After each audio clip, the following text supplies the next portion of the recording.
I'm Susan from Tarjac. You may know us as the source for the best camo for your guns and bows, but we do so much more. Our custom work with automotive parts can transform any vehicle, our ATVs, sleds, four-wheelers, motorcycles. We've received national recognition for our work with Orange County Choppers, and we are most proud of our partnership with the future servicemen by providing customized helmets for the Army-Navy game. From the national stage to your favorite hunting ground, it's Tarjac. Hello and welcome to the CNY Business Connection. I'm Jason Weinstein. Coming up on this week's show, both New York senators in the area talk about what else? The economy. Hear about their plans to stem unemployment and boost manufacturing. Plus the latest in Business Connection Classifieds. A look at some job postings from around the area. But we'll begin with the latest in business news from around the area. If your property is damaged by natural gas drilling, who pays and how soon? Right now, your only recourse is to sue the drillers, but litigation can be expensive and take years to resolve. To help property owners get what they deserve sooner, State Comptroller Thomas DiNapoli wants to establish a natural gas damage recovery fund. The money would come from a surcharge on gas companies. While the cleanup is underway, the comptroller would determine who is responsible and who should ultimately pay. The Associated Press is reporting that New York's Attorney General has sent subpoenas to 3 energy companies involved in gas drilling. The AG is investigating whether the gas drillers inflated projections of profits from natural gas wells to investors. The AP says a source informed them the subpoenas were sent to Range Resources, Cabot Oil and Gas, and Goodrich Petroleum. The source also says that Chesapeake Energy has been asked to respond to similar questions. Binghamton University isn't just going green, it's zooming into the future with new electric vehicle charging stations. The university has installed 3 stations, the first of their kind in the state. Unlike most electric charging stations, these are not dependent on an internet connection and can be tailored to meet increasing demand. The idea came from a request as electric cars are becoming more common. This is very easy for someone that even takes classes that can come in and pull in, park, charge. They can either buy the subscription for the garage or pay on a daily rate. The charge to use these stations is $100 for a 1-year subscription. The daily rate is $1 an hour for up to 6 hours, but the new stations can fully charge a depleted battery in 4 hours or fewer. Today culminated 6 weeks of hard work. It looked kind of bad when we first started, and now it looks pretty good. Jarrell is talking about the fruits and vegetables these teens are using to make lasagna. All things they grew themselves as part of the Urban Farm Summer Youth Program. Today is our second to last day. Tomorrow's the last day of the program. And one of the components of the program is having the youth cook with the produce that they've grown and learn a little bit more about cooking and nutrition and healthy eating. Today the program finds the local youth here in the kitchen, and boy does it smell good. But throughout the process, the youth have learned so much more. Just working as a team, it taught you better teamwork skills and communication skills, and that's those are important things that you need with you anywhere that you go, if you want a future job or anything like that. And while learning about plants, how to grow them, and how to cook them is all part of the program, it's the life skills and relationships that will last long after these 6 weeks are up. From the beginning of the program until now, I think people have really opened up a lot more and been a lot more willing to try new things, and that feels great. It's a lasting feeling of accomplishment these kids will always have to look back on. Now that we've seen it, I love it. I take pride in that. We did that. We are seeing the effects of school budget cuts in the area's workforce. A look at July's unemployment numbers show that while the private sector remained pretty much unchanged, adding about 100 new jobs from June to July, government jobs were down 11.6% since June. That includes 3,000 jobs in local education. The workforce of 10,000 is now down to 7,000. An interesting note, the number of state government jobs in the metro area is actually up by 100. It's a familiar feeling. I mean, it's tense. It's always tense on the highway. Lots of trucks, lots of cars, everybody's in a hurry. And when a truck pulls alongside many drivers, they get a little nervous. Especially if you're in between cars in front and back of you, and then there's a big truck next to you. I've had times where car in front of me has hit the brakes, then I've hit the brakes and wondered if the guy behind me is going to hit me. We've all been there. You're driving along the highway and you pull up next to something like this.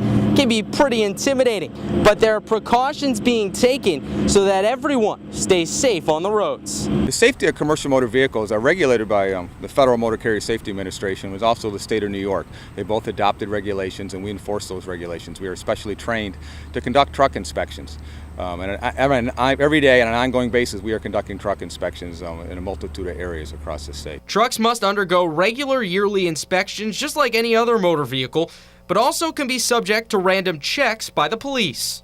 We do roadside inspection to verify compliance with a more in-depth level of inspection and documentation. In the end, it comes down to the drivers doing some of the work on their own. For this one, every stop means another walk around the vehicle. Every time you stop, you usually circle the truck once, see if even if it's only been a couple hours, and look for anything out of place. Under the hood, all your fan belts, all your fluid levels, pretty loose parts, stuff like that. While there have been a series of recent truck accidents, there are people working hard every day to keep vehicles of all sizes safe on the road. We hope you enjoyed that. Time now for a look at Business Connection Classifieds. A look at some job postings from around the area.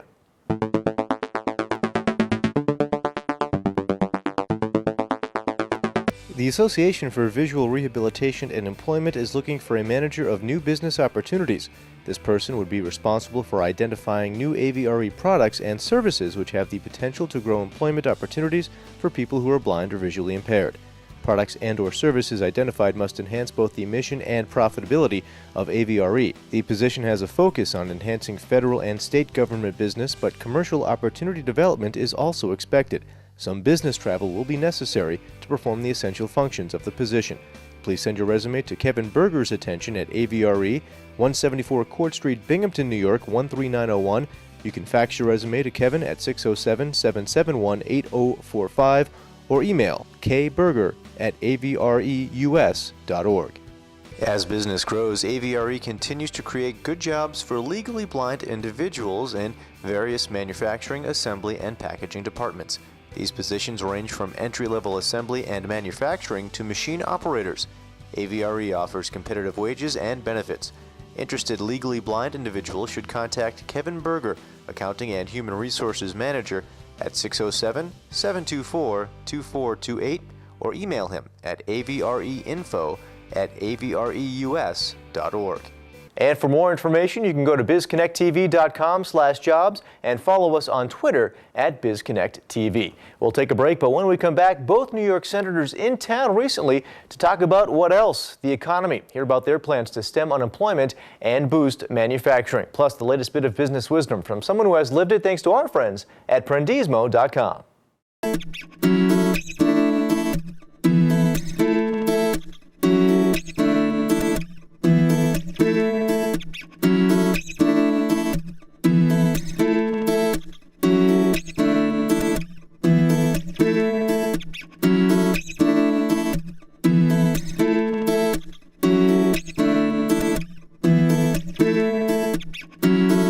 I'm Norm Poltenson.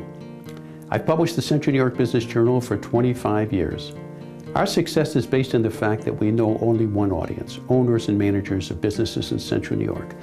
We publish stories for them, we don't offer sound bites, and we always source our information. Maybe technology's changed since I started publishing 25 years ago, but not our mission. You can always rely on the Central New York Business Journal providing your business news. Make your company's job opportunities stand out and get seen. The Binghamton Business Connection and BizConnectTV.com have created the area's first video job posting service. Don't hope a few words of text will get you the local candidates you want. Get your opportunities seen on the Binghamton Business Connection TV show and BizConnectTV.com/jobs. For an inexpensive multimedia and visual way to showcase your job openings, call 239-0199, email BizConnectTV@gmail.com, and watch the Binghamton Business Connection on My 8. Welcome back. Both New York senators were in town recently to talk about what else? The economy. We'll begin with Senator Charles Schumer and his visit, talking about getting rid of a tax which was meant to help the unemployed, but which may be creating more of them. Walk through Wagner Lumber in Owego on any given workday and you'll see lots of workers. But these workers are costing their employers more money than just their wages. I'm surprised. I mean, it was just a tax that came along that we did not expect. Now this tax means that businesses have to pay an extra $20 per employee per year. For Wagner, that's about $5,000 that they wouldn't have to pay otherwise. And that's why Senator Charles Schumer was here today, hoping he can undo what he's calling a job-killing tax. What employers will tell you is, if they're starting to do stuff like that right now, what does that say? What else are they going to put in my way? And maybe I shouldn't expand. Maybe I shouldn't hire that extra person. And Schumer says that extra person is left unemployed. And that's what started this tax. In order to pay for unemployment programs, states were permitted to borrow money interest-free from the Federal Unemployment Trust Fund up until this year. New York borrowed $3 billion, and since Congress didn't extend the interest-free provision, the state now owes $95 million in interest. And that tab is being passed on to businesses with this new tax. It's just yet another burden that government imposes on employers. And it's the opposite of what Schumer thinks Congress should be doing. We should be focusing like a laser on jobs. Schumer wants to introduce legislation that will retroactively extend the interest-free lending program until the economy gets better. But Schaefer isn't so sure that will happen. I'd like to think we may get it refunded. I doubt that we will. But whether Wagner Lumber gets their money back or not, there's always a fear that there's more to come. It's not the one tax, it's the uncertainty of what else may come down. Senator Kirsten Gillibrand took a tour of San Mina SCI today before announcing plans to bring high-tech manufacturing to the southern tier. I see so much potential for New York State in manufacturing, particularly in high-tech manufacturing. So we want to make sure that our state can continue to power economic growth throughout this decade. San Mina currently employs 500 people. A key part of the Gillibrand plan are the Made in America Grants program, competitive grants for companies like San Mina to retrain their workforce and upgrade operations to remain competitive in the global manufacturing industry. Those new opportunities may require additional equipment and or new skills that our workers need to learn and obtain and become proficient at. And the block grant program specifically appears to be geared towards that. Gillibrand is also proposing to expand manufacturing tax credit and offer greater incentives for private investments of local businesses. She hopes it will garner bipartisan, even though it was already introduced to the Senate. It's going to take a joint effort in Washington, and I'm hoping that when it comes to jobs in the economy, that they'll reach across the aisle and try to come to some solutions that are free of political party. The goal would be to try to get these bills as part of the jobs agenda when we get back in September, because obviously no matter where you live in the United States, the number one issue is the economy. Our thanks to Katie Husband for her report on Senator Gillibrand's visit. Time now to turn things over to our friends at Prendismo.com, partnering with entrepreneurs for success. And this week's bit of business wisdom from someone who has lived it, how you can still be entrepreneurial in a big company.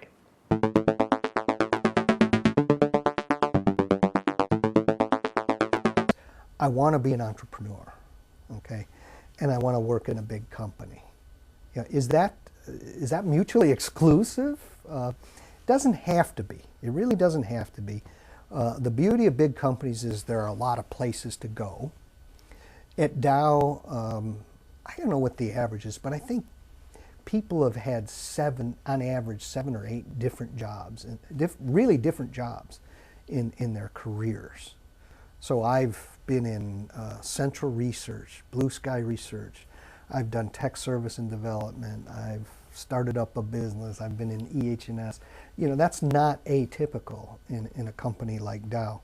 So I think there are opportunities to show off your entrepreneurial skills. But there is also some challenges too. You know, in our company, we have a Dow Ventures group. You know, it's a separate standalone group that's looking at new business opportunities, not necessarily tied to our current businesses. And that's an area where, you know, we would be doing some hiring. We're looking at individuals with entrepreneurial skills who can make quick decisions, assess businesses quickly for viability, that kind of thing. And that does it for this episode of the CNY Business Connection. Thank you very much for joining us. Until next time, I'm Jason Weinstein. Have a good one.